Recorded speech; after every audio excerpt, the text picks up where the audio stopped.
শুটকি পছন্দ করে না এরকম মানুষ আমার জানা মতে খুব কমই আছে। তবে শুটকির যে ভর্তা আছে, চেপা শুটকি বলে, কেউ হিদল বলে, দেখুন ভর্তা বানানোর প্রক্রিয়াটা দেখুন।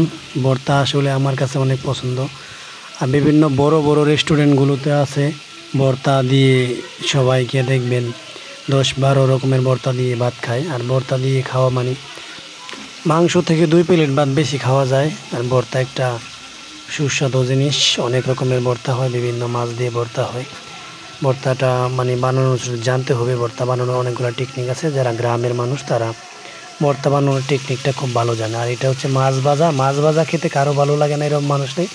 আমার মাছ ভাজা খুব পছন্দ, তাই আমি মাঝে মাঝে মাছ ভাজা দিয়ে ভাত খাই। এবং ব্যাচেলার যখন ছিলাম আমি তখনও মাছ বেশি বেশি ভাজতাম। আর মাছ ভাজার সময় রান্না করতে করতে মাছ খাওয়া আমার শেষ হয়ে যেত আর কি। দেখুন ভর্তার রেসিপিটা অবশ্যই পরবর্তী ভিডিওতে আমি চেষ্টা করব একবারে ফার্স্ট থেকে লাস্ট পর্যন্ত দেওয়ার জন্য। যদিও ওটা আমি মাছ থেকে ভিডিও করেছি, চেষ্টা করবেন ইনশাল্লাহ। পরবর্তীতে ভিডিওটা দেখবেন, লাইক করবেন, শেয়ার করবেন।